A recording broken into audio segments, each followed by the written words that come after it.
Welcome to the Deep Dive, where we take a stack of curated sources and, well, we turn that mountain of information into instant expertise. Today, we are undertaking a deep dive into one of the most recognized and maybe most misunderstood dog breeds on the entire planet. A Dachshund. Dachshund. You know them as the sausage dog, the Wiener dog, that adorable little lowrider. Right. But, beneath that really iconic, almost comical silhouette, there is an incredible history, a history of bravery, a fiercely independent personality. And some really critical health considerations. Well, absolutely. Lifelong considerations you just have to be aware of. That's right. So our mission today is to move far beyond just the unique look. We really want to get into the why are they shaped like that, and then the how. How that shapes impacts everything about them. Their behavior, their care, the whole package. Exactly. We've pulled together a really comprehensive stack of source material to get to the core of what it actually means to, know one, own one, and care for one of these long-bodied companions. And the thing that jumps out immediately when you look at the historical record is this incredible juxtaposition. You have this dog that is, small in size, but it has the soul and the tenacity of a much, much larger working breed. So what we're going to do is cover the essentials. We'll start with their origins, which go back something like 600 years. Right. Then we'll move into their appearance, which has a surprising amount of variety. Then unpack that complex personality, and finally, dedicate some serious time to the crucial preventative care that this breed really requires. It's non-negotiable. Okay, let's start right there with that history. Because that shape, that long, low body on those short, sturdy legs, it didn't just happen because it looked cute. Oh, not at all. It was engineered for survival. So where did this instantly recognizable form actually come from? For that, we have to go straight back to Germany.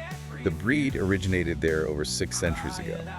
And its entire existence, its physical evolution, was driven by one very specific and very dangerous job. Extremely dangerous job, yes. Which was hunting badgers, right? The sources all point to this, but I don't think the average person really understands what a big deal that is. No, I agree. Hunting badgers, or Dachs in German. And that's literally where the name comes from, Dachshund. Badger dog. Badger dog. And badgers are formidable opponents. They're tenacious, they're powerfully built, and they live in these complex underground tunnel systems called sets. So you needed a dog that was absolutely fearless. Fearless, strong, and sparely shaped to pursue them into their own territory. Okay, so if the badger is fighting in a tight underground space, the dachshund's body is basically the ultimate hunting tool. It is. Their long bodies and those incredibly short, sturdy legs, it's a condition called achondroplasia, a form of dwarfism, were essential. Right. They were bred to be low to the ground, super flexible, so they could twist and navigate these tight tunnels where a normal dog just couldn't follow. They were, literally subterranean workers. That makes so much sense.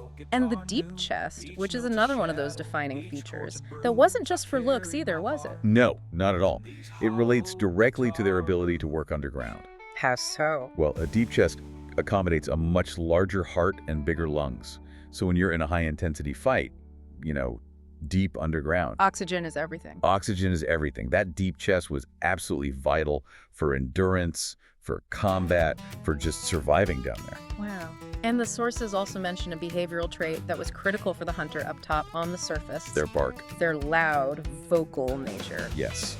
While they were locked in a fight down below, the hunters above ground had to know where to dig to get to them. So the bark wasn't just an alert, it was like a tracking device. A triangulation device, exactly. It allowed their human partners to locate them even if they were meters below the earth. It ensured the dog wouldn't get lost or trapped. It really paints a picture that is, miles away from the modern image of a pampered lapdog. It really is. This was a dog bred for grit, for individual combat. Absolutely. And while today they are, beloved family pets, that brave, tenacious, incredibly confident hunting spirit, that is not something you can just breed out of a dog in a few decades. It's hardwired in. It is deeply ingrained in their behavior and their temperament. Okay, let's transition from that history and purpose to the physical result.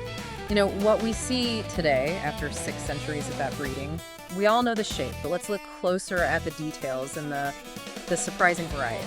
The visual identity is, of course, immediate. You're looking at that classic long, muscular body, short legs, deep chest. And those ears. And you see the expressive eyes and those long, soft, pendulous ears that are often described as, framing their face perfectly. What's really fascinating, I think, is the variety within that single shape. When I picture a Dachshund, I just default to the standard, smooth, short-haired one. Most people do. But there's so much more.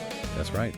The breed evolved over time to have 3 distinct coat types, and they were often developed for different climates or different hunting environments. Okay, so you have the smooth-haired, the classic, Yep, the classic, glossy, low-maintenance coat most people think of. and then the others. Then you have the long-haired, which is often very elegant, but it requires much more regular grooming. The coats are flowing, sometimes a bit wavy, and it gives them a softer, almost regal look. And then there's the wire-haired, which is completely different. Their coat is harsh, it's dense, it's bushy. It gives them a scruffy, almost terrier-like appearance. With the little beard and eyebrows. With those famous bushy eyebrows and a beard, exactly.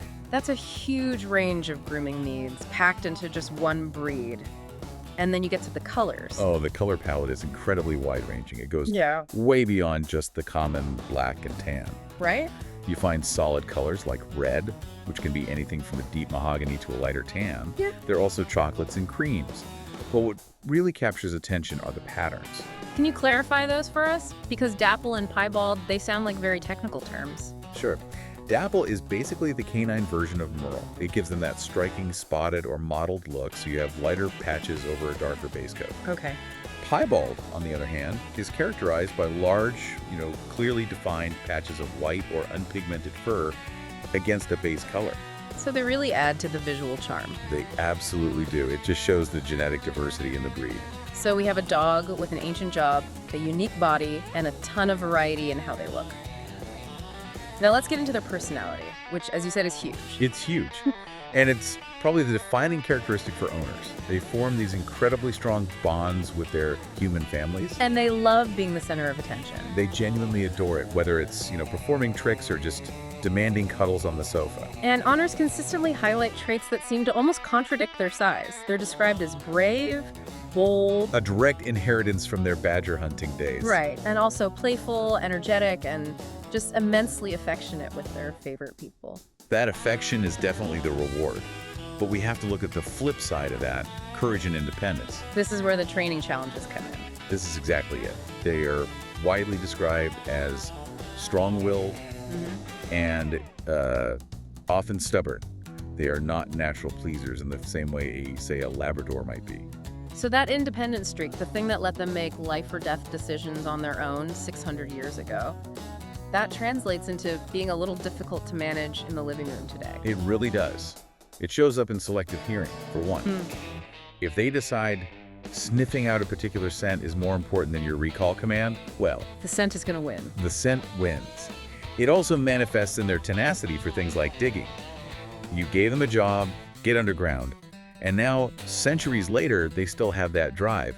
If you have a garden, they see it as a potential set to excavate. And their alertness, that loud vocal nature we talked about, that makes them excellent watchdogs. If sometimes a little too enthusiastic, they're very sensitive to what's happening in their environment. So they'll bark at everything. They can, yes. Their alert bark is loud and authoritative. It far outstrips their size. It's effective, but owners have to be prepared to manage that vocal nature with consistent training. Or they can become a problem for the neighbors. Exactly. So let's talk about that training approach. Because they're clever dogs, sharp instincts, but also very strong-willed. What's the right way to go about it? Well, traditional heavy-handed training just will not work. It'll backfire. Their independence means owners need a ton of patience and, crucially, rock-solid consistency. And positive reinforcement, I assume. The key is positive reinforcement, making them think that the obedience exercise was their brilliant idea all along. It sounds like they're dogs that respond best when they feel like they're problem-solving, not just obeying. That's a perfect way to put it. The source material really emphasizes short, fun training sessions to keep them engaged, and using their instincts in specialized activities. Like what? They excel in things like scent games, nose work, puzzle toys, anything that engages that sharp hunter's mind and tires them out mentally. Okay, now we have to turn to what is maybe the most critical section of this deep dive, the health considerations. Oh, If you connect their body shape to lifelong care, it screams that you need specific, serious management. this is non-negotiable knowledge for anyone thinking about getting a Dachshund. And while they generally live a pretty robust lifespan, often 12 to 16 years, Right. their physical conformation, that long back on short legs, makes them uniquely vulnerable to orthopedic crises. And the biggest one, the most serious concern, is IVDD. Can you walk us through exactly what that is? I can. IVDD stands for intervertebral disc disease. So think of the discs in their spine like little jelly donuts that act as shock absorbers between the vertebrae. Okay. In Dachshunds, these discs often calcify prematurely. They harden, they get brittle, and any acute shock or strain can cause that disc to rupture or herniate into the spinal canal. And when that happens, Yeah. what's the outcome? It's incredibly painful. Yeah. And it can lead to immediate and sometimes irreversible paralysis, usually in the hind legs. If IVDD occurs, it often means emergency, very expensive surgery, and a long, intensive rehabilitation. And the stats on this are pretty scary. They are. The sources indicate that up to 25% of all Dachshunds will experience some degree of IVDD in their lifetime. A 1 in 4 chance. A 1 in 4 chance, which is why preventative measures are not just advisable, they are absolutely mandatory. That one statistic alone just changes the whole dynamic of ownership. And the sources also point to a huge exacerbating factor here. Obesity. Right. Obesity is the silent killer for the Dachshund spine. Every single extra pound increases the load, the stress, the pressure on those already vulnerable discs. For this breed, maintaining a lean, healthy weight is not just about general wellness. It's a life-saving measure for their back. It is. So given that high risk of spinal injury, what's the most common but maybe unseen danger that owners face just living with this breed every day? I'd say the danger is chronic, repeated trauma from excessive jumping. Jumping off high furniture like sofas or beds, and also navigating stairs. Even a routine jump causes the spine to compress and twist acutely, stressing those brittle discs. Over time, that adds up until a relatively minor incident triggers a major crisis. So what does this actually mean for daily life? Because they have high energy, they need exercise, but they can't do high-impact things. It means you have to be a committed, proactive owner. You have to manage their environment How? by actively mitigating those risks. It means ramp access must be provided for furniture, for cars. Ideally, a Dachshund should not use stairs at all, or, only under strict supervision. And owners should be prepared to carry them. And what about the choice between a collar and a harness? This comes up a lot. This is an essential point. Always, always use a harness, never a collar. And why is that? If a Dachshund on a leash suddenly lunges or pulls while wearing a collar, all that sharp pressure is transferred directly to the neck and the upper spine. Oh.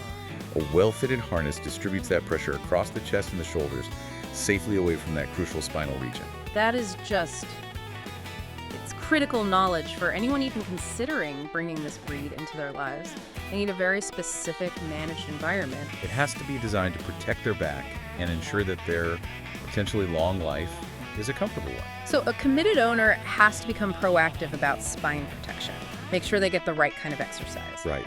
Controlled, necessary exercise like walks and flat ground play without the damaging impacts of jumping and climbing. Let's wrap up then by just affirming the charm. The things that make them so popular, despite these really specialized needs. Well, they are unique looking, they are incredibly loyal, full of personality, and just deeply entertaining. They really are. They bring immense joy. They're perfect for owners who want a highly interactive, confident, and affectionate companion. And they fit well into families who, understand and respect their physical limitations and are patient with that independent side of their personality. That stubborn side. That stubborn side, yeah. And they are good family dogs, but only if the children are taught to be gentle and to understand the spine protection. Absolutely. No lifting them by the front legs, no dropping them, and no unsupervised jumping off the couch. So for the final synthesis, Dachshunds are immensely courageous, spirited, loving dogs who offer deep companionship. But that devotion has to be met with a committed owner. Someone willing to manage the specific health vulnerabilities that come with that unique physical shape. Yeah. They are a significant commitment. But they are worth it. Oh, absolutely worth it. And before we close this deep dive, we do want to leave you with one final thought to mull over as you think about the difference between the modern pet and the ancient hunter. We spend time understanding their 600-year history as a fearless hunter, right? Mm-hmm. Designed for subterranean combat with this tenacious, independent spirit. Mm-hmm. So this raises a question. We call the modern Dachshund stubborn. But is that just the enduring, successful continuation of the very trait that kept it alive against a badger in the dark? So is the strong-willed nature that we deal with in modern training.